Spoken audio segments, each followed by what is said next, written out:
So good evening, everyone. Good evening. So we'll be starting with Indian polity today. So as I told you yesterday, when we talk about constitution or when we talk about the polity of India, then we have to learn about the various articles, various parts, and various schedules of the constitution.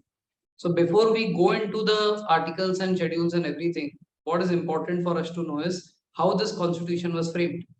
Okay, so the topic for today and most probably tomorrow and after a couple of days will be studying about the making and the framing of the constitution. Okay, so आज जो हमारा main topic है वो है how the constitution was made.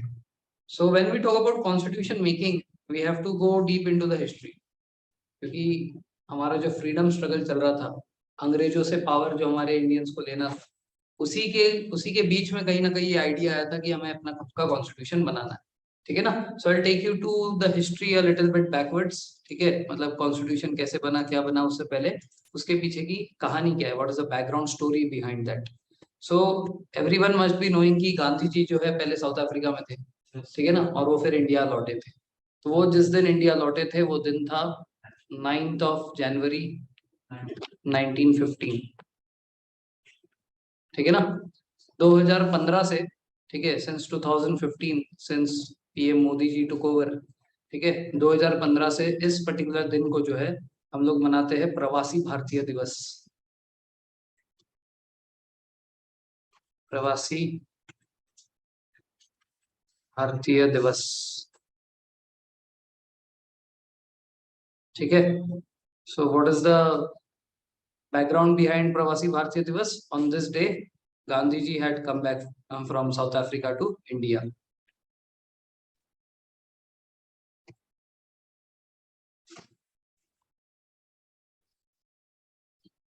Good evening. Okay. Yes, yes, yes. What is your name? Acha, Sanskriti.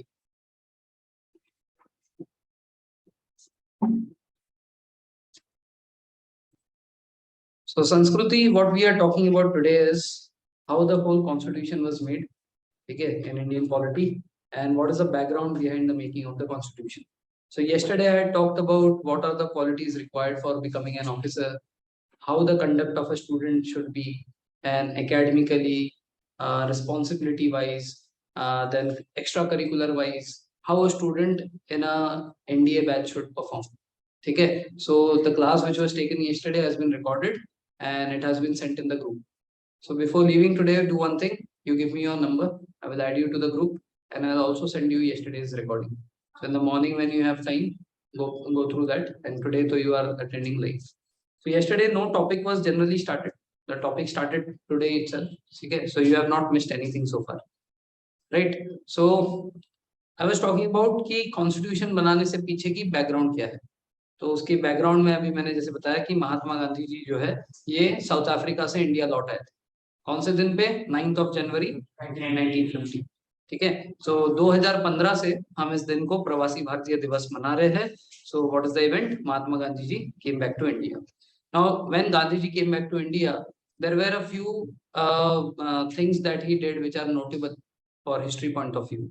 First thing is that Mahatma Gandhi ji जब पहली बार India आए थे, ठीक है, तो उनके जो पॉलिटिकल गुरु थे, हर किसी का एक गुरु होता है, जो भी पॉलिटिक्स में है ना, हर किसी ने पॉलिटिक्स किसी ना किसी से सीखी होती है।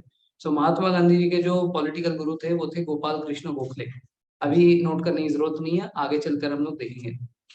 गोपाल कृष्ण गोखले ने कहा था उनको कि आप इंडिया में पहली बार आए हो बहुत सालों बाद, ठीक है ना, तो आपने फ्रीडम स्ट्रगल तो किया है लेकिन वो साउथ अफ्रीका में किया। वहां के लोग अलग थे, उनकी प्रॉब्लम्स अलग थी। तो आपको अगर इंडिया में फ्रीडम स्ट्रगल चलाना है तो आपको पहले इंडियंस को समझना पड़ेगा। So you need to travel to the length and breadth of India. ठीक है ना। सो गांधी जी उनका सजेशन मानते हैं एंड वो 1916 से अलग अलग जगह में दोहरा करते हैं, ठीक है, अपना टूर करते हैं। So the first place where he visited and had a public क्या बोलते gathering, that is BHU. BHU सुना है? Banaras Hindu University. It is kind of IIT, ठीक है ना। अगर आप लोग जेई की तैयारी कर रहे हो तो आईआईटी तो सुना है, तो ये जो है ये एक आईआईटी के तरह ही है। बीएचयू का जो ब्रांच है उसको भी आईआईटी का ही दर्जा मिलता है, ठीक है। तो बीएचयू की जो शुरुआत है, इसका जो इनॉग्रेशन है ये हुआ था 1916 में, ठीक है। और इसको बनाने के लिए जो इनके फाउंडर थे वो थे मदन मोहन मालवीय। मदन मोहन मालवीय। सो मदन मोहन मालवीय जी ने महात्मा गांधी जी को इनवाइट किया था, ठीक है, for the inauguration of BHU. This was Gandhi ji first public appearance. This question has come in NDA 1 2021 last year का अप्रैल का पेपर। उसमें आया था कि गांधी जी का फर्स्ट पब्लिक अपीयरेंस कहाँ पे हुआ था, ठीक है ना। सो ये बीएचयू में हुआ था, 1916 में हुआ था, ठीक है ना। Same question was again repeated in CDS 2021। इसका मतलब समझ रहे हो, 2021 के ये एनडीए के पेपर में पहले वाले में ये क्वेश्चन डाल दिया था, और सीडीएस का जो पेपर था जो कि नवंबर में होता है उसमें ये क्वेश्चन फिर से डाल दिया था। दैट मीन्स इस क्वेश्चन का बहुत इंपॉर्टेंस है कि गांधी जी का फर्स्ट पब्लिक विजिट कहाँ हुआ, ठीक है ना। इसके बाद गांधी जी ने केक काटा, ठीक है। केक मतलब क्या? हाँ, बनारस हिंदू यूनिवर्सिटी, ठीक है। तो मतलब the sequence to be remembered is Gandhi ji 1915 में आए, और गांधी जी ने इंडिया आके सबसे पहले बीएचयू का इनॉग्रेशन किया और केक काटा, ठीक है। So this is how we will remember 3 to 4 events एक साथ। तो ये जो केक है, ये केक क्या है? सी फॉर चंपारण, ठीक है ना। ए से अहमदाबाद, और के से खेड़ा, ठीक है। अब ये सेम ऑर्डर है, लेकिन ये आपके 10th के एनसीईआरटी में गलत था। 10th के एनसीईआरटी में पहले खेड़ा था फिर अहमदाबाद था, ठीक है। तभी आपका टेस्ट में गलत हो गया था ठीक है, और वो जानबूझ के दिया गया था, ठीक है ठीक है। सो ये जो है केक वाला जो क्वेश्चन है, ठीक है, ये हमेशा ही अब इसके बाद दिमाग में रहेगा कि कोई अब केक का तो ऑर्डर नहीं चेंज होगा, ठीक है। तो उसका एक्रोनिम ऐसे ही बनाया गया है। तो चंपारण जो है ये हुआ था 1917 में, ठीक है ना। उसके बाद Ahmedabad wheel strike, Ahmedabad wheel strike हुआ था फरवरी 1918 में, ठीक है। अहमदाबाद व्हील स्ट्राइक फरवरी 1918। फिर खेड़ा जो है, खेड़ा हुआ था मार्च 1918। तो ये फरवरी और मार्च का डिफरेंस है, ठीक है ना। सो बिकॉज ऑफ विच काफी लोग इसमें कंफ्यूज होकर गलत कर देते हैं। सो ये 10th के एनसीईआरटी में गलत दिया हुआ है, because of which many people do it wrong, ठीक है, बट ये करेक्ट ऑर्डर है। सो ये चार इवेंट्स गांधी जी के 1916, 17, 18, 18, ये चार इवेंट्स गांधी जी के बहुत महत्वपूर्ण थे, ठीक है। सो एक तरीके से हम ये कह सकते हैं कि उन्होंने ये जो तीन किए ना, चंपारण, अहमदाबाद और खेड़ा, इसमें उन्होंने अपने सत्याग्रह का पहले एक्सपेरिमेंट किया। और सबसे पहला जो मेजर सत्याग्रह उन्होंने किया था वो था non cooperation movement. So everyone knows about non cooperation movement. तो ये मूवमेंट कब से कब तक चला था? 1920 से 1922 तक चला था। उसके बाद रीस्टार्ट जब हुआ था वो नहीं था, वो सिविल डिसोबीडियंस मूवमेंट की बात कर रहे हो जो 30s में हुआ था। तो we will not go to that now, ठीक है। We are talking about non cooperation movement. So non cooperation movement के पीछे का जो मेजर रीजन था वो था रॉलेट एक्ट, ठीक है ना। नॉन कोऑपरेशन मूवमेंट की होता है, ये सब हम लोग हिस्ट्री में लेटर ऑन पढ़ेंगे, आज हमारा सिविक्स टॉपिक है। बट आपको मैं जब बैकग्राउंड बता रहा हूँ तो थोड़ा बहुत बता रहा हूँ। सो रॉलेट एक्ट ऐसा एक एक्ट था जिसमें अंग्रेज जो है वो किसी भी इंसान को अरेस्ट कर सकता है ऑन द मेयर सस्पेशन की ये पॉलिटिकल बंदा है, पॉलिटिक्स से वो है, कनेक्टेड है, तो इसका कोई ट्रायल नहीं होगा। What do you mean by trial? Trial का मतलब क्या है? कोर्ट में। हाँ, तो ट्रायल का ये जो है ना, this is given in are article, अभी लिखो मत, is given in are article 22। Article 22 में दिया हुआ है कि अगर आपको पुलिस पकड़ने आती है तो सबसे पहले उसके पास अरेस्ट वारंट होना चाहिए। अरेस्ट वारंट में रीजन मेंशन होना चाहिए कि आपका अरेस्ट का कारण क्या है। आपको अरेस्ट करके एक बार जेल लेकर गए तो इसको बोलते कस्टडी। कस्टडी में वो सिर्फ आपको 24 आवर्स रख सकते हैं। 24 आवर्स के अंदर अंदर आपका ट्रायल होना चाहिए मजिस्ट्रेट के पास या कोर्ट के पास। इसका मतलब 24 आवर्स में अगर आपकी पेशी नहीं होती है, इसका मतलब आपको छोड़ना पड़ जाएगा। इसलिए जनरली पुलिस कभी भी किसी को सैटरडे को गिरफ्तार नहीं करते, संडे को छुट्टी होती है, ठीक है ना। बट बहुत स्पेशल केस में, ऐसा कोई केस है कि ये इंटरनेशनल गुंडा है, ये मतलब अगर आज नहीं पकड़ा तो ये हो सकता है कि अगले फ्लाइट से भाग जाएगा। उस केस में बहुत ज्यादा परमिशन वर्मिशन लेकर संडे को कोर्ट खुलवाकर उसकी पेशी करवाई जाती। ठीक है, आर्टिकल 22 से बचने का मौका नहीं दिया जाता। ठीक है ना। लेकिन कुछ ऐसे होते हैं ना, मतलब हाँ ठीक है हमारे नजर में है, आज नहीं तो क्या मंडे को पकड़ लेंगे। ठीक है ना। तो उस केस में उसको पकड़ा जाता है, क्योंकि आर्टिकल 22 में ऐसा लिखा हुआ है कि ट्रायल होना चाहिए। सो अंग्रेजों ने रॉलेट एक्ट जो पास किया था उसमें ऐसा बिना ट्रायल के किसी को भी जेल में 2 साल के लिए डाल सकते थे। ठीक है, तो इसका बहुत प्रोटेस्ट हुआ, इसकी वजह से जालियन वाला बाग हुआ। तो जालियन वाला बाग के बाद गांधी जी ने बोला कि अब हम लोग गवर्नमेंट से कोऑपरेट नहीं करेंगे। That is how non cooperation movement was started. But why did it end then in 1922? Because of incident of Chauri Chaura movement. Chauri Chaura movement नहीं है, इंसिडेंट है। हुआ क्या था, इसमें साइलेंट प्रोटेस्टर्स जो है प्रोटेस्ट कर रहे थे गवर्नमेंट के पॉलिसीज के खिलाफ, जिसमें पुलिस वालों ने उनके ऊपर लाठीचार्ज कर दिया। तो नॉर्मली गांधीयन जो है वो सब शांत प्रकार के होने चाहिए, नॉन वायलेंट, मतलब मारो तो दूसरा गाल भी आगे करना चाहिए। ठीक है ना। सो क्या है कि ये जो लोग थे, ये लोग भड़क गए कि हम लोग साइलेंट प्रोटेस्ट कर रहे हैं, हमको क्यों मार रहे हो।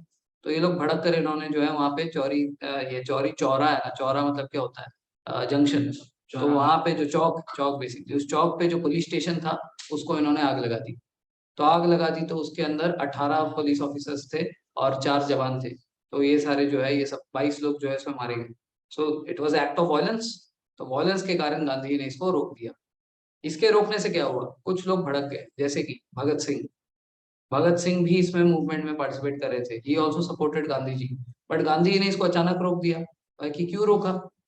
ठीक है, ये आप जो है मतलब ठीक है एक जगह पे ऐसा हो गया, हर जगह पे तो नहीं हो रहा है ना। You should have continued this. So Bhagat Singh जो है फिर वो गांधीयन से अलग हो जाते हैं और वो जो है सोशल रिपब्लिकन एसोसिएशन ज्वाइन करते हैं, HRA। ठीक है ना, सोशल हिंदुस्तान रिपब्लिकन एसोसिएशन। ठीक है। और वो उसमें फिर बहुत सारे इंसिडेंट्स होते हैं, जैसे आपने काकोरी कांड सुना है? काकोरी एक ट्रेन जा रहा था, उसको जो है इन लोगों ने लखनऊ के पास जगह है, ठीक है ककोरी, वहां पे जो है उसको लूटा जाता है। ये सारे कांड में जो है वो मतलब HRA का कांड था, उसमें भगत सिंह भी इन्वॉल्व है। ठीक है, फिर बाद में समय के साथ साथ और भी चीजें हैं वो बताऊंगा। ठीक है। तो ये एक तो भगत सिंह अलग हो जाता है। दूसरे 2 लोग कांग्रेस के ही थे, जिन लोगों को ये पसंद नहीं आया कि गांधी जी ने इसको रोक दिया इस मूवमेंट को। कौन थे वो 2 लोग? नहीं, एक थे चित्तरंजन दास, इसको CR दास भी बोलते हैं। ठीक है, CR दास। और दूसरे थे जवाहरलाल नेहरू के पिताजी, मोतीलाल नेहरू। तो ये पहले सिविल डिसोबीडिएंट मूवमेंट में थे, नॉन कॉपरेशन। हाँ, नॉन कॉपरेशन मूवमेंट में थे। और ये गांधी जी जो है कांग्रेस के पार्ट है ना, ये लोग कांग्रेस में भी थे। ठीक है। सो कांग्रेस के होते हुए गांधी जी ने जो है अपने अपने हिसाब से डिसीजन ले लिया कि मैं इसको बंद कर दूंगा, बाकी किसी से कंसल्ट भी नहीं किया। सो इन लोगों को अच्छा नहीं लगा। सो इन लोगों ने अपनी खुद की पार्टी स्टार्ट की। ठीक है, so they started their own party called as Swaraj party in the year 1922। ठीक है ना। फिर ये दोनों लोग जो है CR दास और मोतीलाल नेहरू 1922 से लेकर ये लोग अपना इंडिपेंडेंट ही काम कर रहे थे स्वराज पार्टी के अंदर। ठीक है ना। सो अब आते हैं हम लोग अपने शीट पे। ठीक है। सो ये सब हैंड रिटन है, बिकॉज इसमें सिर्फ वही डाला गया है जो एग्जाम में आता है। अब ये कौन से किताब से लिया गया? So for NDA for polity you will be referring M Laxmikanth. ठीक है, M लक्ष्मीकांत आपको लाइब्रेरी में मिल जाएगा, इतना मोटा बुक है। ठीक है। अब इसके सारे चैप्टर्स पढ़ोगे तो अपना नाम भूल जाओगे। ठीक है ना, उसको याद करोगे तो, क्योंकि ये एक किताब होगी सिर्फ पॉलिटी की। ठीक है, पॉलिटी जो है पॉलिटी से आएंगे 10 से 15 क्वेश्चन। ठीक है ना। तो 10 से 15 क्वेश्चन के लिए इतना मोटा नहीं पढ़ सकते। So what comes in exam will be given in. ठीक है ना। तो कभी फिर भी रेफरेंस के लिए मैं आपको कई चैप्टर्स बता सकता हूँ कि आप ये पढ़ लेना। For that you will be given soft copy also and you can issue the book also. ठीक है ना। सो in the basics of polity, when we think about polity, that means we think about constitution of India is a supreme law of the country। कल जैसे मैंने बताया था कि हमारा प्रेसिडेंट भी हमारे कॉन्स्टिट्यूशन से ऊपर नहीं होता। ठीक है। So what is the background of the making of the constitution? So as I told you कि Motilal Nehru and Chittaranjan Das got separated out। After getting separated they made their Swaraj party. So एक बार क्या होता है कि 1928 में लखनऊ में एक ऑल पार्टी मीटिंग बुलाई जाती है, जिसमें कांग्रेस के लोग आ गए। ठीक है, फिर अपने मुस्लिम लीग के लोग आ गए। ठीक है, फिर ये स्वराज पार्टी के लोग आ गए। ये इन सभी का जो है ऑल पार्टी मीटिंग होता है लखनऊ में। इस मीटिंग को कन्वे किया, कन्वे करना मतलब होस्ट किया, ये मोतीलाल नेहरू जी ने। तो मोतीलाल नेहरू जी ने उनके एक रिपोर्ट तैयार की थी, उनके एक रिपोर्ट में दो इंपॉर्टेंट चीजें मेंशन किए थे। There are around 11 points in that. कितने पॉइंट्स है? 11। 11 में से दो पॉइंट्स बहुत इंपॉर्टेंट है, वो दो पॉइंट्स लिखे हैं मैंने। ठीक है, so an all party meeting was convened at Lucknow. At this meeting, Motilal Nehru put forward two major ideas in the Nehru report. So Nehru report contains 11 points, but out of that, two are major ideas. First, dominion status for India. इनकी party का नाम क्या था? Swaraj party. Swaraj का मतलब क्या होता है? हमारा खुद का। स्व, स्व मतलब स्वयं, राज मतलब रूलिंग। तो स्वराज पार्टी का मतलब हमें अपना सेल्फ रूल बनाना, सेल्फ गवर्नमेंट बनाना। तो ये इनका मोटिव था। सो ये अंग्रेजों से चाहते थे dominion status. Now what do you mean by dominion? ठीक है, देखो पॉलिटी में ऐसे सारे वर्ड्स का एक एक मीनिंग पता होना चाहिए। ठीक है, इंडिया जब 1947 में आजाद हुआ ना, सो इंडिया एक्चुअल में आजाद नहीं हुआ था। इंडिया एक्चुअल में 1915 में आजाद हुआ, 50 में। ठीक है, जब अपना खुद का कॉन्स्टिट्यूशन है। 47 से लेकर 50 तक वो डोमिनियन था। अब डोमिनियन का मतलब क्या है? डोमिनियन का मतलब होता है हमारे देश में बहुत सारी चीजें, ठीक है, डिफेंस है, फाइनेंस है, एक्सटर्नल अफेयर्स है, ऐसे बहुत सारी चीजें। डोमिनियन स्टेटस का मतलब दो चीज हमारे हाथ में नहीं रहेगी, एक डिफेंस, दूसरा एक्सटर्नल अफेयर्स मिनिस्ट्री। ये दोनों चीज जो है अंग्रेजों के हाथ में रहेगी, बट बाकी सारा फाइनेंस हो गया, ठीक है ना, उसके बाद मिनिस्ट्री ऑफ कॉमर्स हो गया, ट्रेड हो गया, एजुकेशन हो गया, ये सब कुछ अपने हाथ में रहेगा। ठीक है ना। सो नेहरू रिपोर्ट में इन्होंने सबसे पहले मांग की कि हमें डोमिनियन स्टेटस दे दो, कि आप डिफेंस अपने हाथ में रख लो, ठीक है ना, और फॉरेन अफेयर्स जो अपने हाथ में रख लो, बट बाकी सारी चीजें हमें दे दो। ठीक है ना। तो ये डोमिनियन स्टेटस की मांग की। और making of a Indian constitution, तो कॉन्स्टिट्यूशन बनाने की पहली मांग कहाँ की गई थी? नेहरू रिपोर्ट में की गई थी। कब पेश हुआ? लखनऊ में, 1928 में। ठीक है ना। सो ये बन गया एक क्वेश्चन। ठीक है, so when was the first idea to make a constitution passed? It was passed in 1928 at Lucknow by Motilal Nehru report. Clear है? अब इसमें जो डोमिनियन स्टेटस है, ये डोमिनियन स्टेटस के लिए दो लोग अग्री नहीं थे। एक इनके खुद के बेटे जवाहरलाल नेहरू, और दूसरे सुभाष चंद्र बोस। ये दोनों लोग जो है डोमिनियन स्टेटस के फेवर में नहीं थे। ठीक है ना। सो अब क्या है कि कांग्रेस बना था 1885 में। 1885 में आईएनसी का फॉर्मेशन होता है। ठीक है ना। हर साल इनका कोई ना कोई प्लेस में मीटिंग होता रहता है। ठीक है, पूरे इंडिया भर में कहीं ना कहीं इनकी मीटिंग होती है। तो जब कांग्रेस बनी थी 1885 में, उस टाइम पे जो पहली मीटिंग हुई थी वो हुई थी बॉम्बे में। ठीक है, in Bombay the first meeting was convened. उसके बाद हर साल कहीं ना कहीं होता रहा। तो उस टाइम पे ये जो अपना लाहौर है, लाहौर भी इंडिया का ही पार्ट था, बिकॉज पाकिस्तान और इंडिया तो 47 में अलग हुए। सो 1929 में, अभी 28 की बात हो रही है, 1929 में इसके बाद होता है लाहौर सेशन कांग्रेस का। उस लाहौर सेशन में जवाहरलाल नेहरू उसके होस्ट होते हैं, जवाहरलाल नेहरू उसके प्रेसिडेंट होते हैं। वो नेहरू रिपोर्ट ठुकरा देते हैं। ठीक है, तो एक तरीके से बेसिकली क्या है ना, वो बोलते हैं ना कि पॉलिटिक्स में जाने के बाद ना बाप बड़ा ना भैया, सबसे बड़ा चेयर। ठीक है, द पोजीशन। ठीक है, तो वहां पे नेहरू रिपोर्ट जो कि मोतीलाल नेहरू ने प्रेजेंट किया था, वही ठुकरा दिया जवाहरलाल नेहरू। ठीक है ना, वैसे तो सही किया था। ठीक है, वाई? बिकॉज ही सेड कि अपने को डोमिनियन फॉमिनियन नहीं चाहिए, अपने को चाहिए फुल इज्जत। ठीक है, फुल स्वराज चाहिए। वी डू नॉट वांट ऐसे आधी आजादी जिसमें दो चीजें उनके हाथ में रहे। ठीक है, तो लाहौर सेशन जो हुआ था, लाहौर सेशन, वहां पे प्लेज फॉर पूर्ण स्वराज हुआ था। ठीक है ना। तो लाहौर सेशन में इसको कन्वे किसने किया था? जवाहरलाल नेहरू जी ने। ठीक है, एज यू कैन सी, ये जवाहरलाल नेहरू है उस टाइम का, ये वो है हिंदुस्तान टाइम्स। ठीक है, ये जवाहरलाल नेहरू है, can see on screen. Yes. ठीक है, सो इन्होंने लाहौर सेशन में डिक्लेयर किया कि हम जो है अगले ही साल, ठीक है, 1930 में अपना इंडिपेंडेंस डे मनाएंगे। ठीक है, सो ये इंडिपेंडेंस डे ये लोग मनाने वाले थे 26 जनवरी 1930। ठीक है, तो इस दिन उन्होंने कहा कि जैसे ये लाहौर सेशन खत्म होगा, हम लाहौर में ही रवि रिवर के पास, कौन सी river? Ravi river. Ravi river के पास हम वहां पे अपना तिरंगा फहराएंगे और हम लोग अपनी आजादी का घोषणा करेंगे। ठीक है, सो ये जो है ये जवाहरलाल नेहरू जी सबको प्लेज पढ़वा रहे हैं, ठीक है, हमारे आजादी का। और ये तिरंगा जो है उन्होंने होस्ट किया था, तो tricolour hosted by Pandit Jawaharlal Nehru on the banks of Ravi river in Lahore. This was done on 26 January 1930। ठीक है, सो इस दिन को हमारी आजादी मनाई गई थी पहली बार। लेकिन क्या है ना, अब आधेतर लोगों को नहीं पता था कि उस दिन हम लोग अपनी आजादी मना रहे हैं, तो उसमें सिर्फ कांग्रेस के ही लोग शामिल हुए थे। ठीक है ना। तो आजादी मना रहे, आज हमारा इंडिपेंडेंस डे, ये कितने लोग हैं? सिर्फ कांग्रेस वाले, बाकी देश को मालूम भी नहीं है, वो एक्लेयर्स खा रहे आपस में। ठीक है, तो एक्लेयर्स देके भगा दिया। लेकिन क्या हुआ कि इस दिन को, मतलब ये जो दिन है 26 जनवरी वाला, ये दिन की कोई इज्जत ही नहीं रह जाती ना आगे चल के फिर, क्योंकि हमारा एक्चुअल इंडिपेंडेंस तो 15 अगस्त को हुआ। तो इस दिन का मान रखने के लिए हमारा जो कॉन्स्टिट्यूशन है वो 26 नवंबर को ही खत्म हो चुका था 1949, but they waited for 2 months. 2 महीना उन्होंने वेट किया। तो इसलिए वेट किया क्योंकि ये दिन आने ही वाला था 26 जनवरी, तो इस दिन का मान नहीं रहता। इसीलिए क्या है कि हम लोग इस दिन पे अपना कॉन्स्टिट्यूशन अडॉप्ट करके उस दिन अपना रिपब्लिक डे मनाते हैं। ठीक है ना। So reason for celebration of republic day is that on that day we had celebrated our first independence day. ठीक है, after Lahore session. Lahore session का क्वेश्चन बहुत बार रिपीट हुआ है in different different exams, AFCAT में हुआ है, सीडीएस में हुआ है, एनडीए में तो मल्टीपल टाइम्स हुआ है, और बहुत सारे गवर्नमेंट एग्जाम्स में भी हुआ है। So that is why Lahore session को मत भूलना।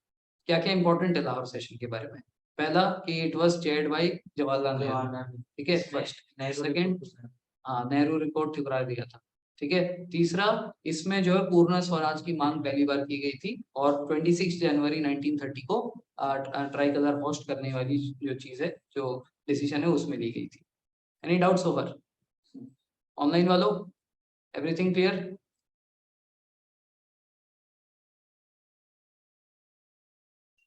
सो गए?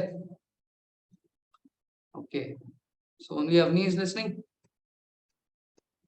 ओके, चलो ठीक है। अब आ जाते फिर से पीछे। 1928 में, sir could you repeat the points? The points are, सबसे पहले 1929 का जो है वो आईएनसी का सेशन हुआ था लाहौर में।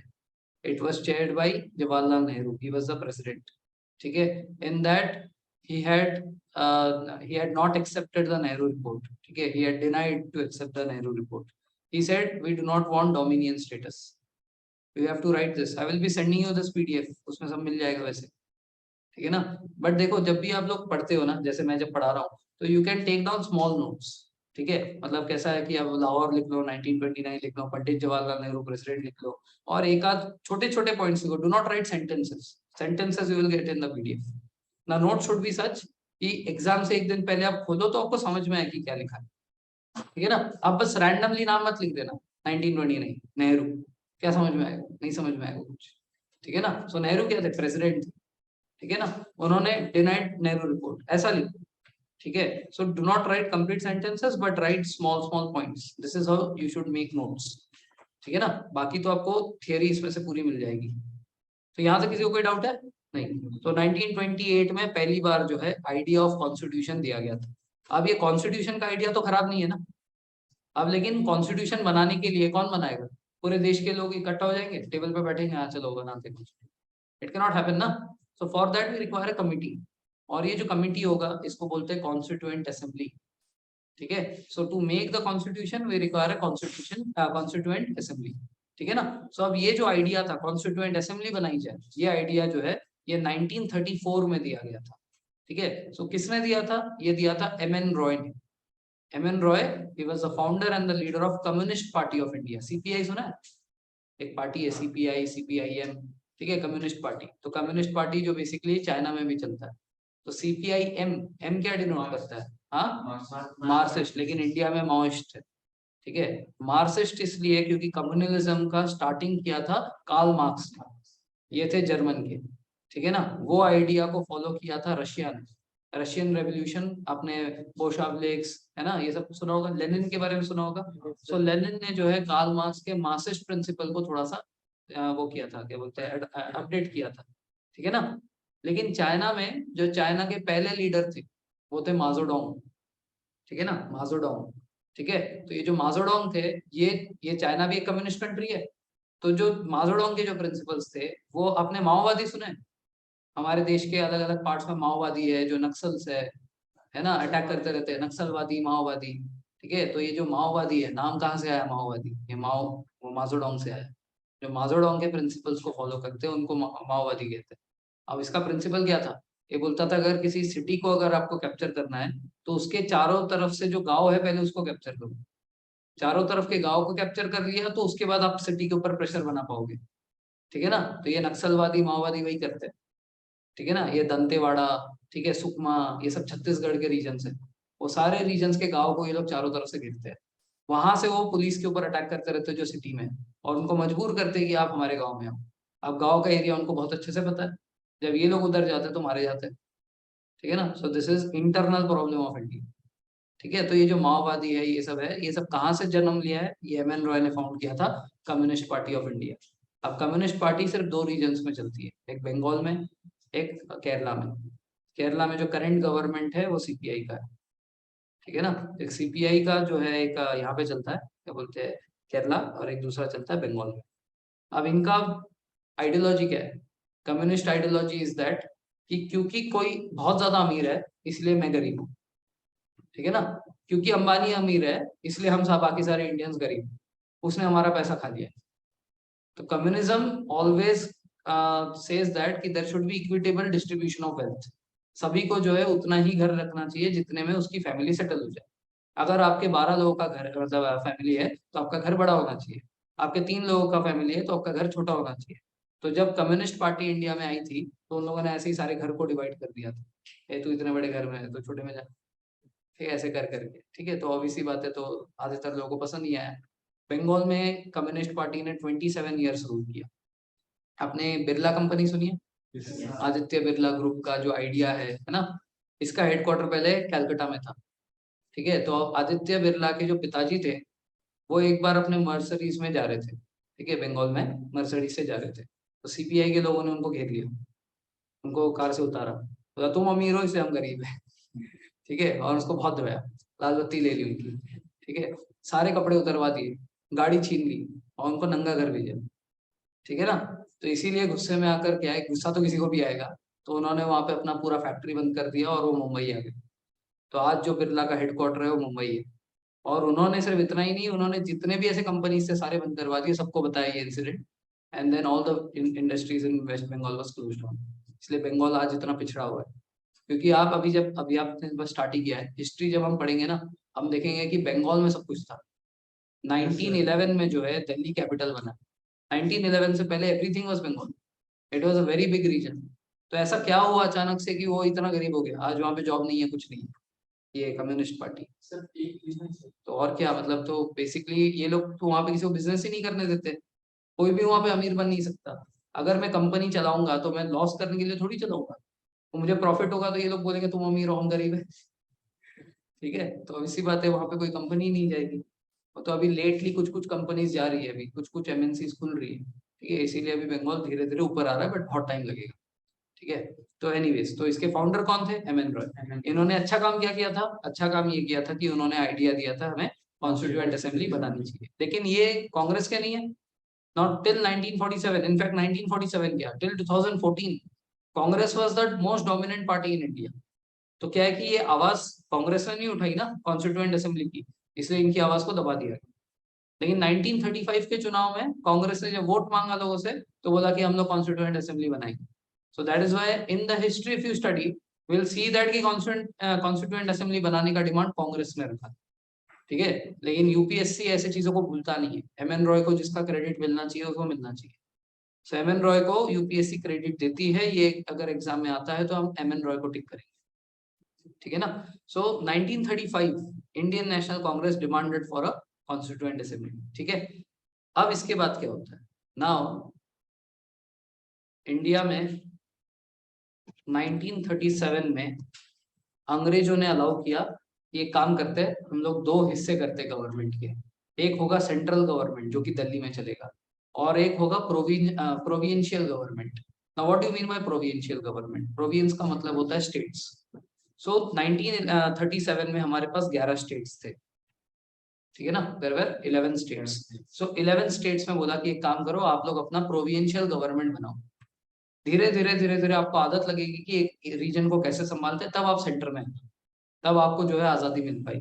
तो 1937 में 11 प्रोविंस में इलेक्शंस करवाए गए। ठीक है ना, इस इलेक्शन में कांग्रेस ने 8 स्टेट्स जीत लिए। ठीक है, कांग्रेस को कितने मिले? आईएनसी को 8 मिले। ठीक है, मुस्लिम लीग को मिला 0। ठीक है, मुस्लिम लीग गॉट 0। ठीक है, और दो तीन छोटे मोटे पार्टीज थे, सबको एक एक करके मिले। तो 3 रीजन, पंजाब का, सिंध का और नॉर्थ वेस्टर्न का। नॉर्थ वेस्टर्न मतलब बाकी का रेस्ट ऑफ पाकिस्तान। वहां पे 3 सिंगल सिंगल सिंगल पार्टीज को एक एक एक मिला। ठीक है, तो 8 स्टेट्स में जो गवर्नमेंट है वो कांग्रेस ने बनाया।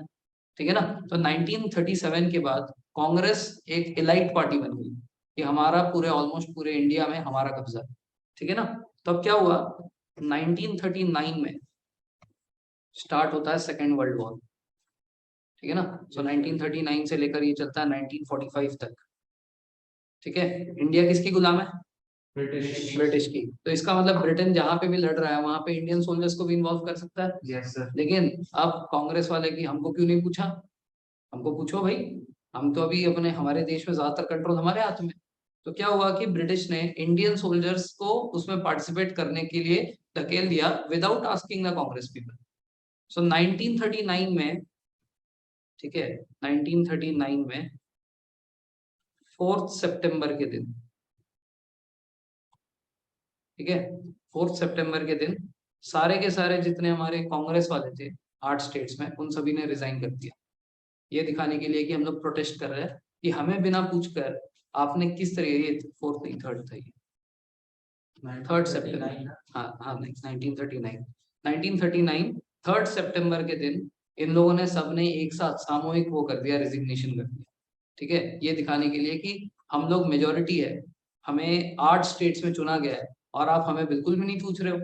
तो इस चीज का प्रोटेस्ट हुआ। ठीक है ना। सो इन लोगों ने सबने इस्तीफा दे दिया।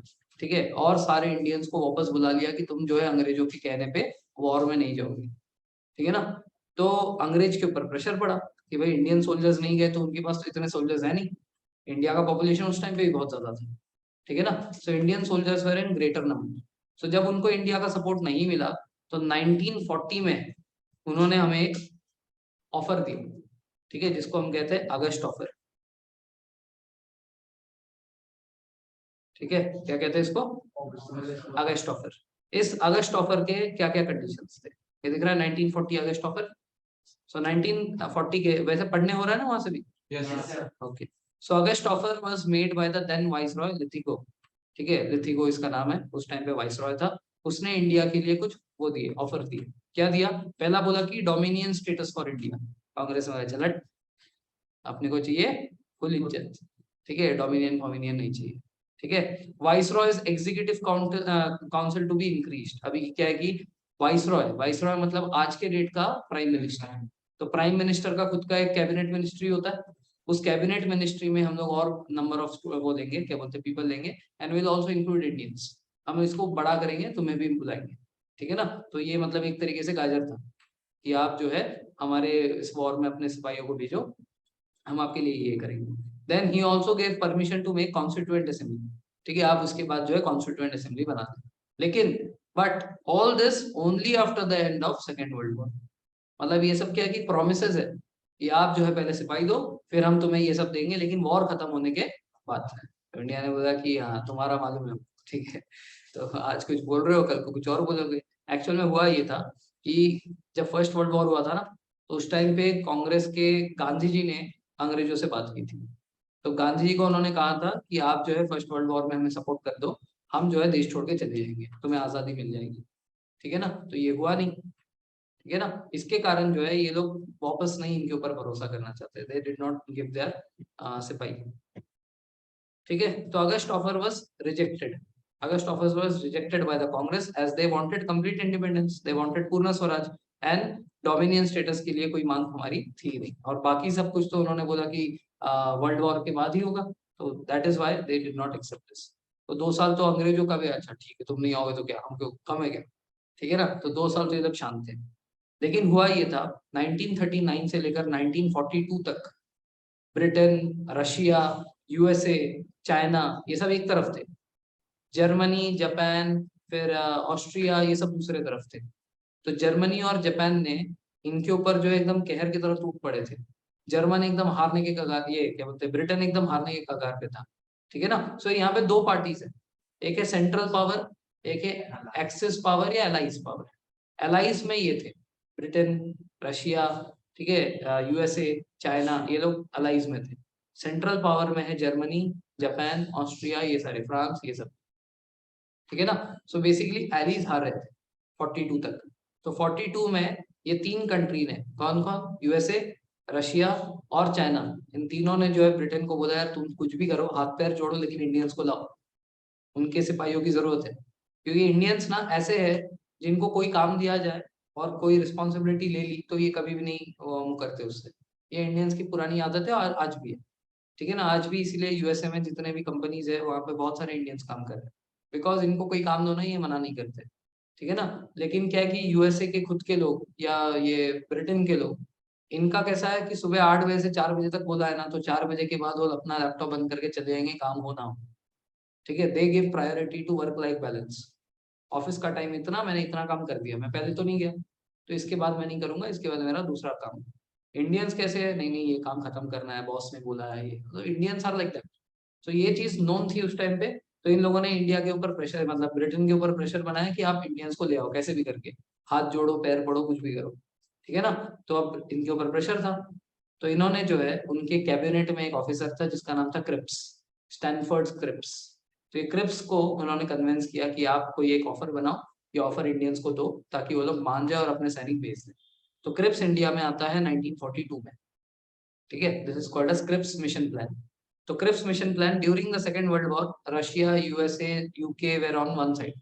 ठीक है ना, सेंट्रल एंड एलीड पावर्स होते हैं। तो Japan and Germany were along with the supporters of Axis power.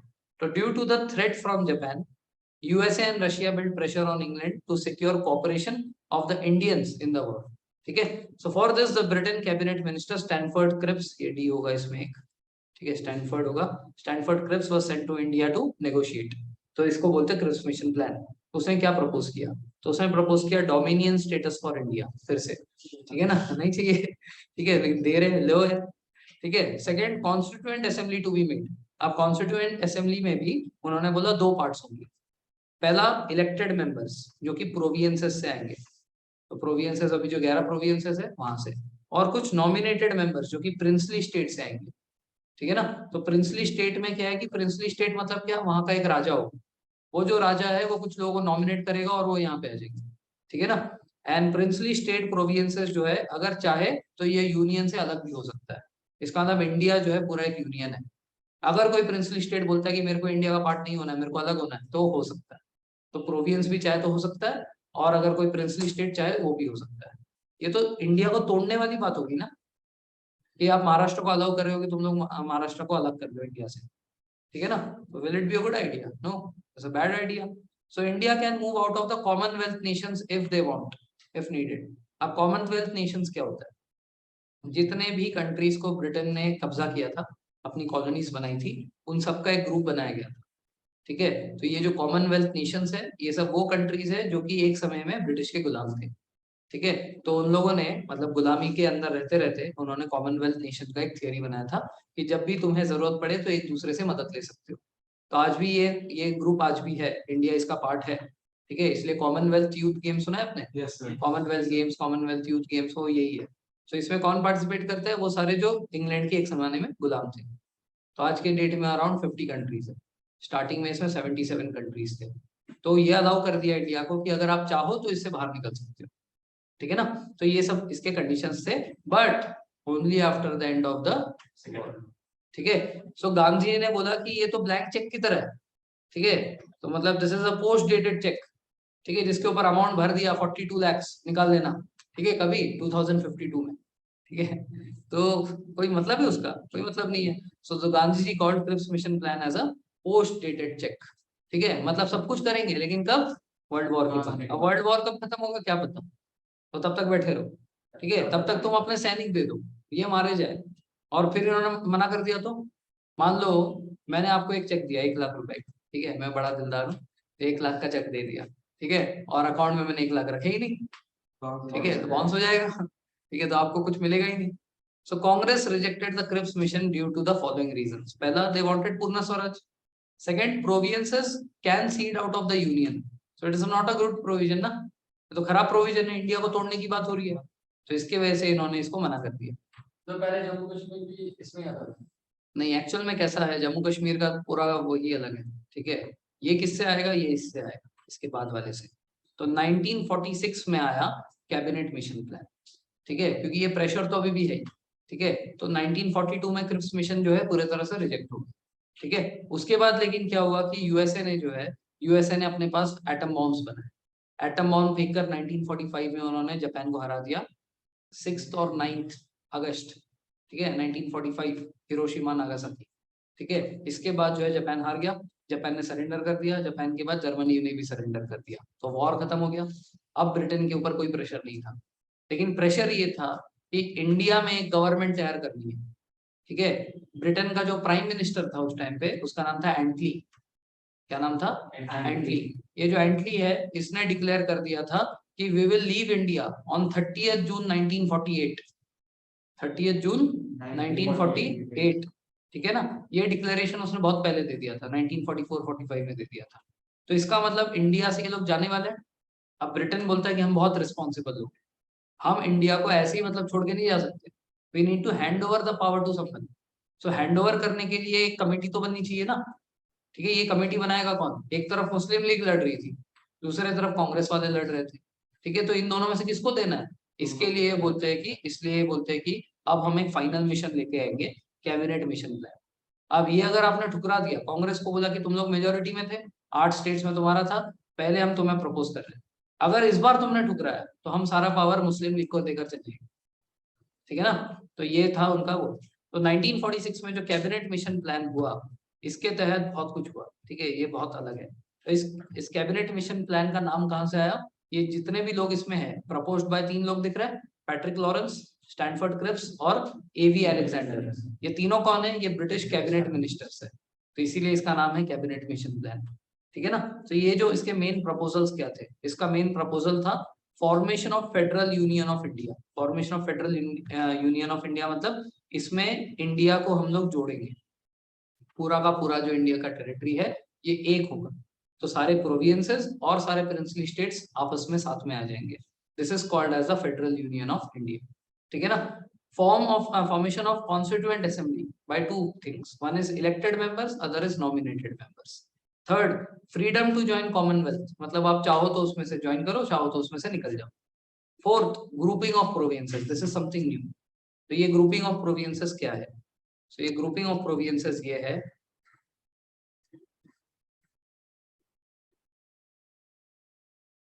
ये आज का इंडिया है, थोड़ा अच्छा है इससे, ठीक है, और ये पाकिस्तान है। तो उस टाइम पे पाकिस्तान में इंडिया का पार्ट था, इसको हटा देते हैं। अब इस इंडिया के अंदर ग्रुपिंग होने वाले थे। ये सारा जो एरिया है, यहाँ पे मुस्लिम डोमिनेशन है, this was grouped as part A. Similarly ये जो बांग्लादेश है, उस टाइम पे बांग्लादेश भी इंडिया का ही पार्ट था, this was grouped as part B, ठीक है। तो ये ए हुआ, ये बी हुआ। अब जो बाकी का रीजन बचा, इसमें मुस्लिम डोमिनेशन नहीं, ठीक है, तो this was grouped as part C. ऐसा 3 पार्ट्स किए। अब इन 3 पार्ट में भी क्या है कि यहाँ पे भी सब पार्ट्स थे, ठीक है, जैसे पंजाब रीजन, सिंध रीजन, ठीक है ना, लाहौर, मुल्तान, ऐसे अलग अलग पार्ट्स थे। अब बोला कि ग्रुप ए जो है, ये ग्रुप ए का एक कॉन्स्टिट्यूशन होगा, ठीक है, तो उनका खुद का रूल होगा। उसके अंदर जो डिफरेंट डिफरेंट पार्ट्स है, उनका खुद का कॉन्स्टिट्यूशन होगा, वो अपने खुद लॉज बनाए। वो जो लॉज है वो ए ग्रुप के कॉन्स्टिट्यूशन से मिलते जुलते होने चाहिए, ठीक है ना। तो कितने कॉन्स्टिट्यूशन हो गए? 2। एक है एकदम सब लेवल पे, उसके ऊपर पूरे ग्रुप का।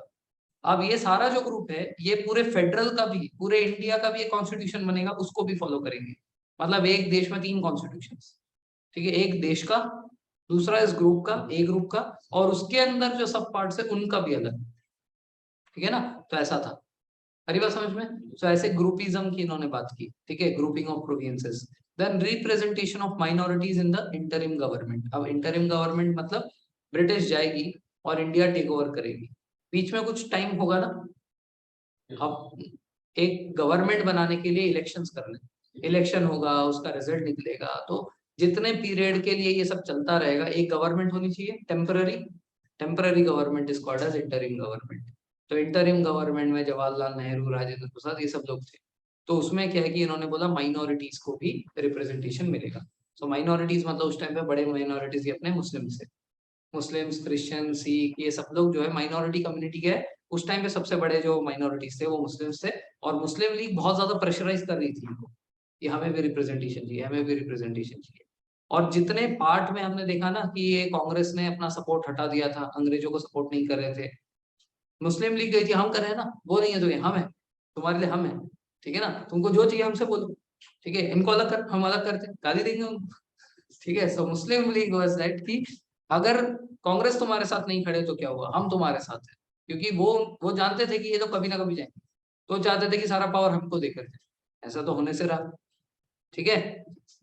So through though Congress was not in support of all the provisions, but Muslim League had convinced Lord Wavell, उस टाइम पे वो थे हमारे viceroy, that if Congress rejects the cabinet mission, then Muslim League should be allowed to form the interim government. अगर कांग्रेस ने ये demand नहीं मानी कैबिनेट में ये इसकी कैबिनेट मिशन प्लान की, तो इंटरिम गवर्नमेंट जो मुस्लिम लीग को सौंप दी जाए, ठीक है ना। Hence in order not to let this happen, the Congress accepted the cabinet mission plan and constituent assembly was finally created, ठीक है। तो ये वो है, ये मोहम्मद अली जिन्ना है, ठीक है, ये जो है this is Mohammad Ali Jinnah and this is Lord Wavell. तो ये वो मीटिंग कर रहे थे कि अगर कांग्रेस नहीं माने तो हमको दे देना, ये हाथ मिला रहे, हाँ यस डन डन, ठीक है। तो ये वो वाला मीटिंग है, जिसके बाद फाइनली जवाहरलाल नेहरू और बाकी सब लोग मान जाते हैं and they sign the cabinet mission plan, ये वो फोटो है, ठीक है ना।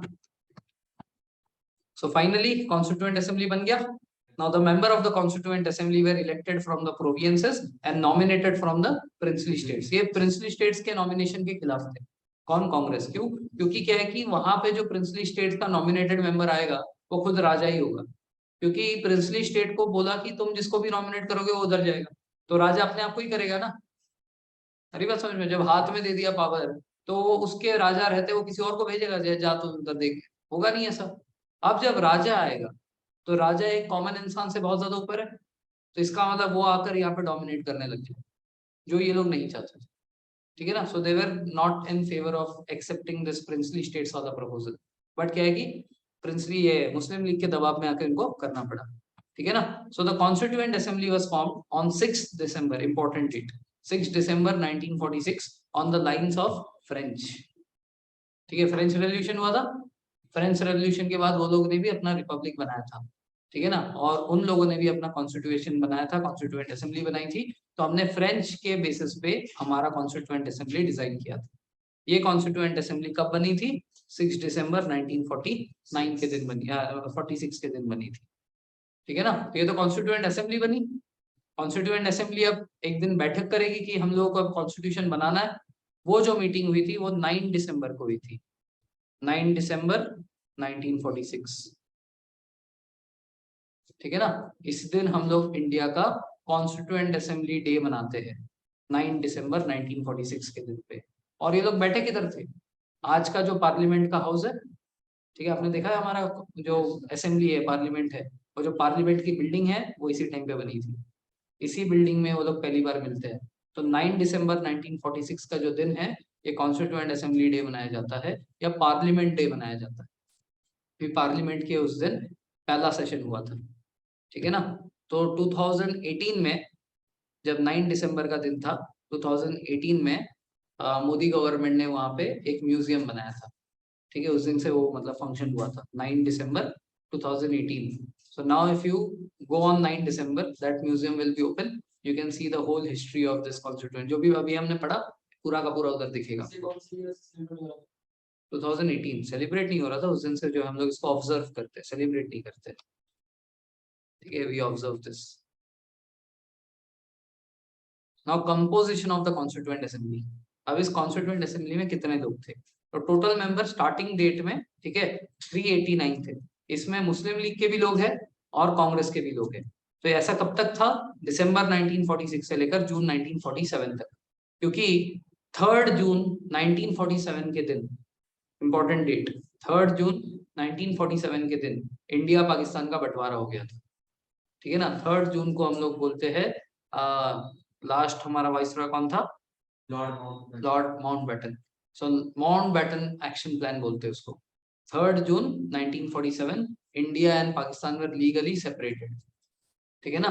सो इस दिन के बाद जो टोटल मेंबर बचे कॉन्स्टिट्यूएंट असेंबली में वो सिर्फ कांग्रेस वाले बचे। तो इसलिए 3 जून 1947 से 26 जनवरी 1950 तक देयर वर 299 मेंबर्स, ठीक है। So Muslim League and some members of the princely state separated after the formation of Pakistan.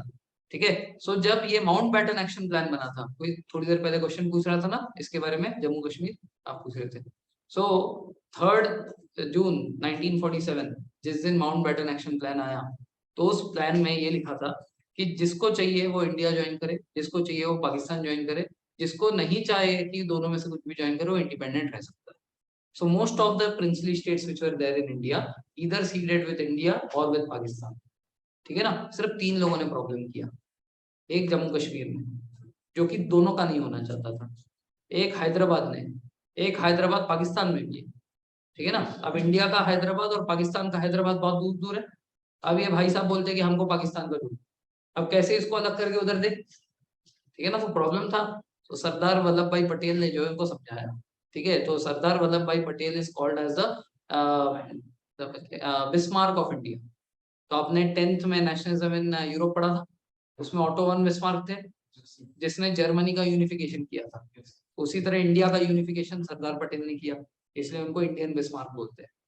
तो वो जो है वो सब कुछ अपनाते थे, पहले जाके प्यार से बात करते थे, फिर गाली देते थे, और जरूरत पड़े तो वो आर्मी को भी तैयार रखते थे। वो मारेंगे नहीं तुमको, तो मान जाओ तुम। ठीक है। नहीं मानोगे तो मैं यहाँ से चले जाऊंगा, फिर तुम्हारा क्या होगा मुझे नहीं पता। ठीक है। फिर आर्मी देख लेगी, तुम देख लेना। ठीक है। तो वो मान जाते थे जनरल। तो ये हो गया एक हैदराबाद, और एक था जूनागढ़। ये जो जूनागढ़ है ये आज हमारे गुजरात में। इसका प्रॉब्लम ये था कि यहाँ का जो वो था रूलर था वो मुस्लिम था, लेकिन वहाँ की जो जनता थी वो हिंदू थी। अब ये चाहता है कि राजा चाहता है कि हम पाकिस्तान को जुड़े, और जनता चाहती है कि इंडिया को जुड़े। ठीक है ना। तो इंडिया ने इसको कैसे निपटाया, तो पटेल ने कहा कि एक काम करते हैं, वहां पे रेफरेंडम करते हैं। ये टर्म सुन लो और इसको याद रखो, जब भी किसी कंट्री में एक मेजर डिसीजन लेना होता है, ठीक है, तो वहां के कंट्री वालों से पूछा जाता है, ठीक है, आप क्या चाहते हो। ठीक है। This is called as referendum. तो जूनागढ़ में रेफरेंडम कराया गया। रेफरेंडम के तहत ये हुआ कि 96% लोग इंडिया को सपोर्ट कर रहे थे कि इंडिया में जुड़ना चाहते हैं, और सिर्फ 4% थे जो पाकिस्तान की सपोर्ट में थे। तो जब ये रेफरेंडम जीत गए, तो वो जो इंसान था, ठीक है, जो वहाँ का रूलर था, वो भाग गया पाकिस्तान में। ठीक है। उसका सरनेम था भुट्टो। ठीक है। तो आपने बेनजीर भुट्टो के बारे में सुना है? ये पाकिस्तान में वो थी, प्राइम मिनिस्टर थी बेनजीर भुट्टो, उसका हस्बैंड, ये सब इसी के, जूनागढ़ का जो राजा है उसी के क्लैन के लोग हैं ये लोग। ठीक है। तो ये पाकिस्तान भाग जाता है, और वहां पे इंडिया के साथ ये जूनागढ़ जुड़ जाता है। इसके साथ प्रॉब्लम क्या हुआ, प्रॉब्लम ये हुआ कि अब कश्मीर ने कहा था कि हम लोग को सेपरेट रखो। ठीक है ना। लेकिन अब एक होता है इंस्ट्रूमेंट ऑफ एनेक्शन, ठीक है, instrument of accession. Instrument of accession का मतलब होता है कि न्योता देना कि आप हमें आगे जुड़ो। तो पाकिस्तान ने जम्मू कश्मीर को पहले न्योता दिया था, इंडिया ने बाद में दिया था। तो उन्होंने दोनों को ही ठुकरा दिया था बहुत प्यार से कि जब जरूरत पड़ेगी हम बता देंगे। ठीक है। हमें भी यही होता है ना, कोई इन्विटेशन है, हाँ बिल्कुल आएंगे, हाँ हाँ बिल्कुल आएंगे। ठीक है। वैसे ही करके दोनों को रोक दिया था।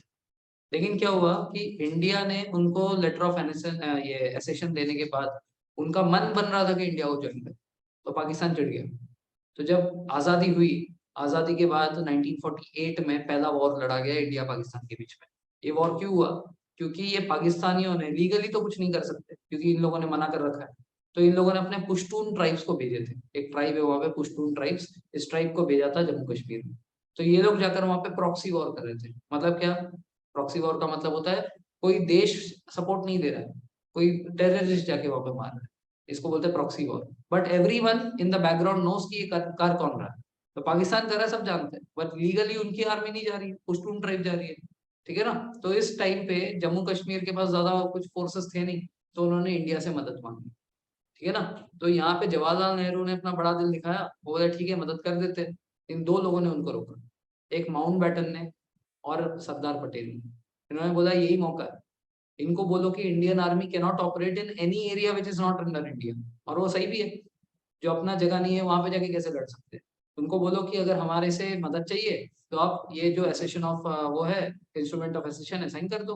तो उन्होंने साइन कर दिया, इससे वो हमसे जुड़ गए। तो इसके बहुत सारे कंडीशंस थे। उनके राजा ने कहा था देखो हम तो जुड़ना नहीं चाहते, लेकिन ये ऐसा अनफेवरेबल कंडीशन की वजह से हमें जुड़ना पड़ रहा है। ठीक है ना। इसीलिए क्या है कि उन्होंने बहुत सारे कंडीशन रखे कि हमारे यहाँ पे अपना लॉ चलेगा, हमारा खुद का कॉन्स्टिट्यूशन होगा, ये वो बहुत कुछ था। ठीक है, तो इससे आर्टिकल 370 बना था हमारे कॉन्स्टिट्यूशन का, कि जिससे वो लोग अपने आप उधर से चल पाते हैं, ठीक है ना। सो लेकिन इसका एक लिमिटेड ड्यूरेशन था, दिस वाज टेम्पररीली मेड। इसलिए जब अमित शाह ने 2019 में ये 370 हटाया, उन्होंने कहा था कि इट वाज टेम्पररी। तो टेम्पररी मतलब क्या होता है, 10 साल, 20 साल, 30 साल, तो कितने साल हो गए हमारे, तो तब भी कैसे है, यही बात समझ में। सो पाकिस्तान ने अटैक किया, इंडियन आर्मी ने उनको पीछे धक्का मार दिया, ठीक है ना। लेकिन अब क्या हुआ, अब हुआ ये कि जम्मू कश्मीर के जो मैक्सिमम लोग थे वो कौन थे, मुस्लिम्स थे। और वहां का जो राजा था, ठीक है, वो हिंदू था। नाम क्या था उसका, हरी सिंह, ठीक है, राजा हरी सिंह थे उधर। तो जूनागढ़ में ऑपोजिट केस हुआ था ना। जूनागढ़ में क्या हुआ था, मुस्लिम राजा था और हिंदू प्रजा थी। तो वहां पे रेफरेंडम करने बोला। अब पाकिस्तान में रेफरेंडम करो, रेफरेंडम।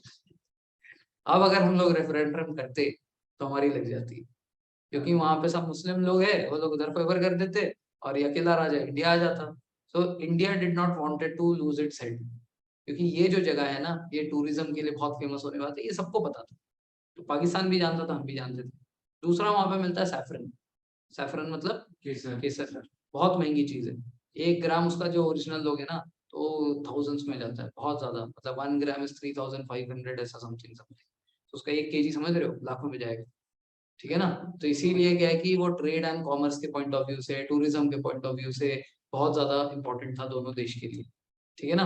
अब क्या हुआ कि ये विवाद को लेकर गए हम लोग यूएन में। क्यों, क्योंकि इससे रेफरेंडम रुक जाएगा, ठीक है। रेफरेंडम होता तो वो जगह चली जाती, ठीक है। यूएन में जाकर हमको पता था कि कुछ नहीं होने वाला, यूएन में आज तक कुछ नहीं हुआ, फंसा हुआ है, ठीक है, वहां पे जाके अटक चुका है वो, ठीक है। इसलिए रेफरेंडम नहीं हुआ। फिर रेफरेंडम का कंडीशन ये है कि अगर किसी जगह पे रेफरेंडम करवाना है, तो वहां पे ये रेफरेंडम करने से पहले का जो पोजीशन था उस पर आपको जाना पड़ेगा। तो इसके तहत पाकिस्तान को पीछे जाना पड़ेगा, इंडिया को भी पीछे जाना पड़ेगा। पाकिस्तान जाने को तैयार नहीं था, हमारे लिए अच्छा था। वो पीछे जाती तो रेफरेंडम होता, तुम बैठे रहो, हम भी बैठे रहेंगे, ठीक है। लेकिन क्या है कि इसका भुगतान क्या करना पड़ा, पीओ के रीजन हमने खो दिया, ठीक है। क्योंकि पीओ के रीजन में जब तक उनकी आर्मी थी, तब जवाहरलाल नेहरू इसको यूएन लेकर गए। एक बार जो कोई चीज यूएन में चली जाती है, फिर हम नहीं लड़ सकते, ठीक है ना। तो यहाँ पे पटेल जी ने ये कहा था, एक काम करो ना, यूएन में भेजना है ना, भेज दो, पहले इनको भगा दो यहाँ से। उनको जो है पीओ के रीजन से पहले पीछे कर दो, क्योंकि इंडियन आर्मी वॉज डोमिनेटेड, ठीक है। वो लोग लीड कर रहे थे इस वॉर को, हम लोग जीते, तो उनको पहले भगा भगा देते पहले, फिर ले आते यूएन में, ठीक है। तो लेकिन जवाहरलाल नेहरू ने वहां पे जल्दबाजी की, उस गलती की वजह से जहां तक वो लोग थे उस टाइम पे वहीं पे रह गए, और वहां पे अपनी एलओसी बन गई, ठीक है। So what is LOC, LOC is not the border, ठीक है। हमारा बॉर्डर तो फिर पीओ के रीजन के बाहर है। तो LOC is line of control, कि जिस टाइम पे वो यूएन में मुद्दा गया था, उस टाइम पे जो जहां पे था वो वहां पे रुक जाए। That is why that line was created. Similarly with China, China ने हमारा एक जगह खा रखा है जिसको बोलते हैं अक्साई चीन। अक्साई चीन उन्होंने कैप्चर किया था 1962 में। तो 1962 में कैप्चर करने के बाद जिस जगह पे वो लोग आ गए थे, वहां पे हमारा एलएसी बना हुआ है, लाइन ऑफ एक्चुअल कंट्रोल। सो अगर आप एक्चुअल में इंडिया का मैप हम लोग जो ऐसे बनाते हैं, ठीक है, ऊपर हम लोग ऐसे ड्रॉ करते हैं ना, ठीक है, इस जगह में तो ये अपने है ही नहीं, इस जगह का तो ये अपना है ही नहीं, ठीक है। तो इंडिया का जो एक्चुअल रीजन है वो इतना है, this two areas are not not there with India. अब उसमें भी, हाँ हाँ, इवन नाउ ये जो एरिया है, ये एलओसी है, ये जो मैं डार्क कर रहा हूँ, और ये एलएसी है, ठीक है ना। तो फिर हम सर ऐसे बनाते हैं कि क्योंकि वो रीजन को तो हम लोग अपना क्लेम करते हैं ना। In our map we are showing, in Pakistan map Pakistan is showing, ठीक है। In China's map they are showing this area, ठीक है ना। तो ये तीनों कंट्री अपना अपना दिखा रही है, क्योंकि डिस्प्यूटेड एरिया। यहाँ पे है हमारा अक्साई चीन, ये जो जगह बना रहा हूँ, यहाँ पे हमारी अक्साई चीन है। ये जो एरिया है ये पीओके का है, ये पाकिस्तान ने चाइना को गिफ्ट कर दिया, जगह इंडिया का है, इलीगली ले रखा है पाकिस्तान ने और गिफ्ट कर दिया चाइना को, ठीक है, ठीक है। तो ऐसा है। तो international relation is something very interesting and very important to know as aspirant, ठीक है। बट डे 1 पे इतना ज्यादा बताऊंगा तो कंफ्यूज हो जाओगे। तो coming back to the topic, constituent assembly बन गया। कॉन्स्टिट्यूएंट असेंबली में कितने मेंबर्स थे, 389। बट जिस दिन हमारा इंडिया पाकिस्तान का बंटवारा हुआ, उस दिन मुस्लिम लीग और वो प्रिंसली स्टेट जो कि पाकिस्तान की फेवर कर रहे थे, वो लोग अलग हो गए, इसलिए वो हो गया 299, ठीक है ना। Now facts about constituent assembly. Formation day 6 December 1946। ये फैक्चुअल क्वेश्चन है सारे, आएगा तो टिक मारना है बस, ठीक है ना। फर्स्ट मीटिंग 9 दिसंबर 1946। First person to address this meeting, तो जेबी कृपलानी जी। इसका हिस्ट्री क्या है? इसका हिस्ट्री ये है, एक बार ये कॉन्स्टिट्यूएंट असेंबली बनी तो कांग्रेस के सेशंस बंद हो गए। सो कांग्रेस के जो लास्ट प्रेसिडेंट थे वो कृपलानी थे, इसलिए कांग्रेस का लास्ट प्रेसिडेंट इसको एड्रेस कर रहा है, ठीक है ना। अब जिस दिन पहली बार जा रहे हैं उस दिन को कोई लीडर सिलेक्टेड होगा क्या? नहीं ना, everyone is meeting for the first time, ठीक है। तो एक तो लीडर चाहिए ना, तो who will be the president is the question. इसलिए क्या है कि ये जितने भी मेंबर्स थे 389 मेंबर जो थे, इसमें से जो सबसे सीनियर मोस्ट मेंबर थे उनको जो है उस दिन टेम्पररी प्रेसिडेंट बनाया गया। तो ये 2 दिन के लिए प्रेसिडेंट रहे। So first temporary president of Constituent Assembly, Sachidananda Sinha. Now what happens is maximum people will do this answer wrong. क्योंकि फर्स्ट प्रेसिडेंट जब बोला जाता है तो वो राजेंद्र प्रसाद है। कॉन्स्टिट्यूएंट असेंबली के भी, इंटरिम गवर्नमेंट के भी और इंडिया के भी, तीनों के फर्स्ट प्रेसिडेंट राजेंद्र प्रसाद जी। लेकिन Rajendra Prasad was not elected on day 1, he was elected after 2 days। So 9th को मिले थे, तो 9th के प्रेसिडेंट कौन थे? सचिदानंद सिन्हा। तो 2 दिन लग गया इलेक्शन करवाकर राजेंद्र प्रसाद को अपॉइंट करने के, ठीक है। So he was appointed as the first president of constituent assembly on 11 December 1946। Clear यहाँ तक? कोई doubt? Okay. Now constitutional adviser, constitution बनाना है, इसके लिए एडवाइस भी लगेगा ना, कि ऐसे करो वैसे करो। तो हमारे जो फर्स्ट कॉन्स्टिट्यूशनल एडवाइजर थे वो थे BN राव, ठीक है। ही वाज जस्टिस, जस्टिस मतलब जज, तो वेरी क्वालिफाइड पर्सन, ठीक है। और जो हमारा कॉन्स्टिट्यूशन है ये किसने बनाया? डॉक्टर बी आर अम्बेडकर, ये सब लोग जानते हैं ना। So he is the president of drafting committee. तो ड्राफ्टिंग कमेटी के जो चेयरमैन थे वो हमारे BR अम्बेडकर जी थे, ठीक है। लेकिन पता है BR अम्बेडकर जी, ये हमारा पार्लियामेंट हाउस है, ठीक है। ये हमारे जवाहरलाल नेहरू जी है, ठीक है। तो ये ऐसे ही बैठता है, आज भी सेशन ऐसे ही होता है, ठीक है। सेम हाउस सेम बिल्डिंग, ठीक है। Father of Indian constitution BR Ambedkar. लेकिन BR अम्बेडकर जी जो कहते हैं ये है BN Rao, justice BN Rao. तो BR अम्बेडकर जी क्या कहते हैं? He says that draft of Indian constitution, draft मतलब क्या? फाइनलाइज होने से पहले एक रफ वर्क को ड्राफ्ट बोलते हैं। तो draft of the whole Indian constitution was prepared in 1948। It was discussed and edited and presented by BR Ambedkar, who said that the credit is to be given not to me, but it really belongs to Sir BN Rao, the constitutional advisor of Constituent Assembly. It is he who had prepared the rough draft of the constitution, and which we have just edited a little bit and made the original constitution. मतलब अगर देखा जाए तो original हमारा जो constitution है उसके बनाने के पीछे जो है BN राव है, इसलिए ये क्वेश्चन ज्यादा आता है, ठीक है ना। यूपीएससी में ये क्वेश्चन ज्यादा पूछा गया है। ये BR अम्बेडकर एक्चुअल में पता भी सबको है, ठीक है ना। तो ऐसा कुछ पूछा जाता है जो सबको नहीं पता है। तो ये है BN राव हमारे। इस फोटो में BN राव कहाँ है? अभी देख लो पहले इनको अच्छे से देख लो, ये इनको देख लो पहले, ठीक है। आप पहचानो राइट कॉर्नर, ये वाले, ये, ठीक है। ये इज BN राव। और ये कौन है बीच में? ग्रेट, ठीक है। यहाँ तक किसी को कोई डाउट है? ओके। हमारे कॉन्स्टिट्यूशन के पहले एक प्रियम्बल है, तो हमारे सबके टेक्स्ट बुक में लिखा गया है, we the people of India having solemnly resolved to constitute India to into a sovereign secular democratic republic and to promote among them all। उस जो पढ़ा होगा आपने, तो वो जो प्रियम्बल है वो प्रियम्बल कहाँ से आता है? वो प्रियम्बल आता है ऑब्जेक्टिव रेजोल्यूशन से, ठीक है ना। तो ये जो ऑब्जेक्टिव रेजोल्यूशन है ये जवाहरलाल नेहरू ने प्रेजेंट किया था पूरे हाउस के सामने, ठीक है। तो इसमें क्या है, what do you mean by objective? Objective mean same है ना। आपका ऑब्जेक्टिव क्या है एनडीए क्लासेस में आने का? इंडिया के अंदर क्वालिफाई करना। तो वैसे ही ऑब्जेक्टिव रेजोल्यूशन ऑफ कॉन्स्टिट्यूशन, मतलब हमारा जो कॉन्स्टिट्यूशन बनेगा उसका जो ऑब्जेक्टिव है एकदम सारांश में, एकदम ब्रीफ में हम लोग अपने प्रियम्बल में डालेंगे। सो हमारा जो प्रियम्बल बना है वो कहाँ से आया है पूछा, तो ऑब्जेक्टिव रेजोल्यूशन से। ऑब्जेक्टिव रेजोल्यूशन किसने दी थी? जवाहरलाल नेहरू ने, ठीक है ना। सो 13 दिसंबर 1946 objective resolution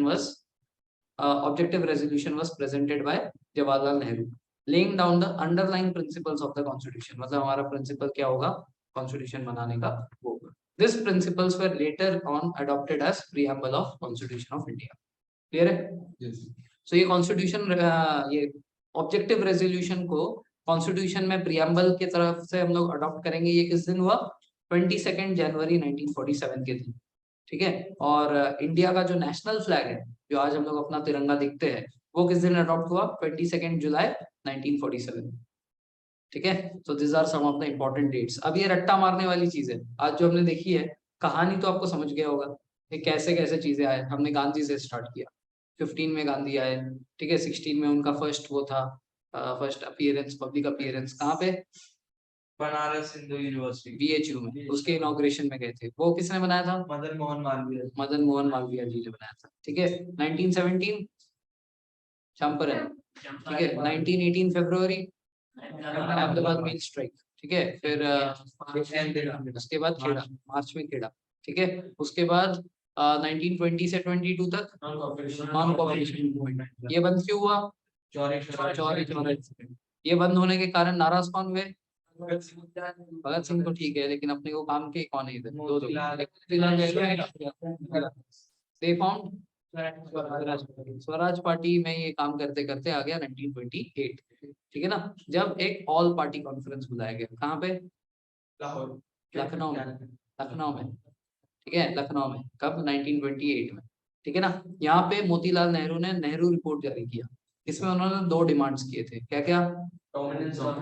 एक डोमिनियन स्टेटस ऑफ इंडिया, और दूसरा नहीं, constitution, formation of constitution, constituent assembly 1934 by MN Roy, ठीक है ना। ये सब छोटे छोटे चीजें याद रखने, ठीक है ना। तो 1928 is important for Nehru report by Motilal Nehru, ठीक है, for two things, dominion status of India and constitution बनाने के लिए उन्होंने पहली बार आइडिया दिया था। कॉन्स्टिट्यूएंट असेंबली नहीं, असेंबली 34, क्लियर है।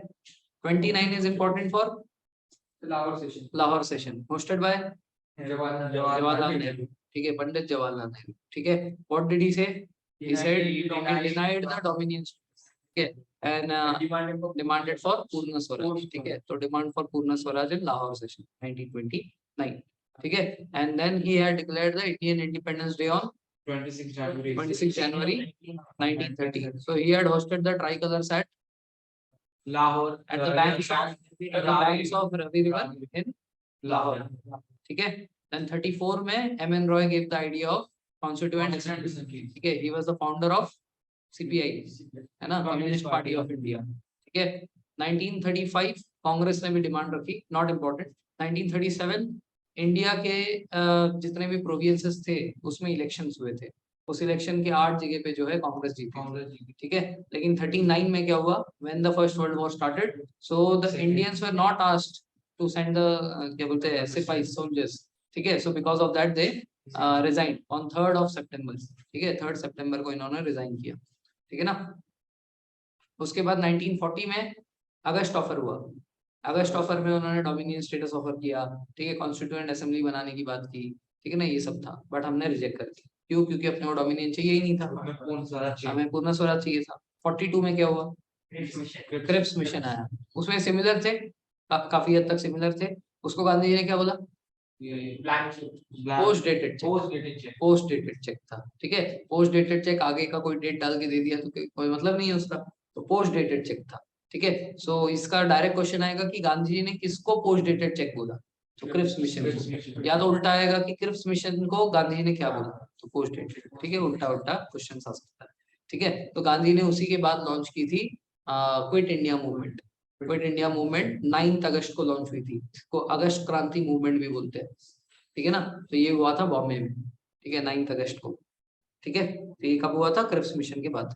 क्रिप्स मिशन के बाद जो मेजर एक और मिशन है वो कौन सा था? Cabinet mission. कैबिनेट मिशन के 3 लोग कौन कौन थे? AV Alexander sir, Alexander Stanford Cripps और लॉर्ड नहीं, लॉरेंस, हाँ, Patrick Lawrence, lord Patrick Lawrence, ठीक है ना। Sir Stanford Cripps, AV Alexander, ठीक है। तो इसके प्रपोजल्स क्या क्या थे? फेडरल यूनियन बनाया जाए एक इंडिया का, जिसमें हमारे प्रोविंसेस भी रहे और प्रिंसली स्टेट्स भी रहे, ठीक है। Then formation of constituent assembly, जिसमें इलेक्टेड मेंबर्स और नॉमिनेटेड मेंबर्स दोनों रहे। Freedom to join the commonwealth, वो कॉमनवेल्थ नेशंस बताया, जो लोग उनके गुलाम थे उन सबका। ग्रुपिंग ऑफ प्रोविंसेस, ठीक है, तो grouping of provinces A B and C, ठीक है। ए में सब नॉर्थ वेस्टर्न पार्ट जो पाकिस्तान वाला एरिया, जो बाकी पूरा रेस्ट ऑफ इंडिया वो बी, और सी में बांग्लादेश, ठीक है ना, ऐसा। Then representation of minorities in the interim government, जिसमें मुस्लिम लीग को भी इसलिए मौका मिला, ठीक है ना। तो कांग्रेस इसके फेवर में नहीं था, लेकिन मुस्लिम लीग ने जो है ये वेबेल के साथ वो बना लिया था कि अगर इसको डिक्लाइन कर दिया तो हमें जो है इंटरिम गवर्नमेंट सौंप दी जाए। तो फाइनली इसीलिए जो है कॉन्स्टिट्यूएंट असेंबली बनाया गया on 6th of December 1946 on the lines of France से सीखा हमने। वैसे हम देखेंगे ये जो पूरा कॉन्स्टिट्यूशन है ना, इसमें 10 कंट्री से चीजें ली हमने, ठीक है ना। तो 10 कंट्री से कुछ कुछ चीज ली गई है, आगे आगे पढ़ेंगे हम।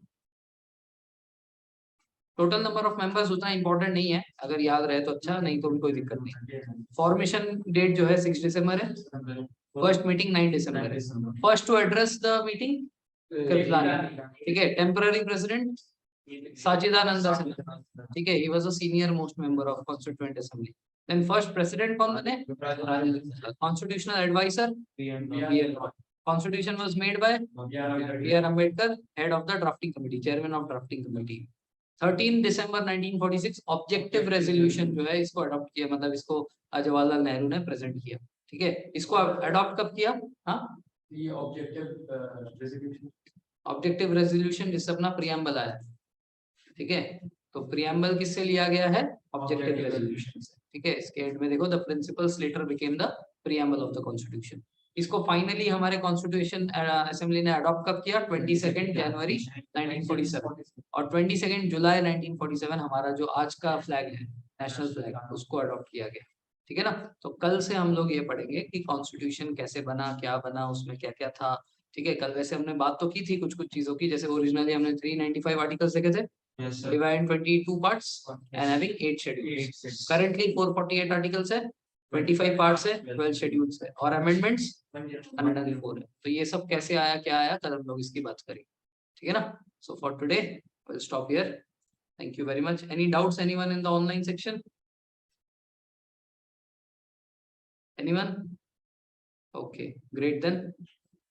Okay, so it will be nice to see you in front of me from tomorrow.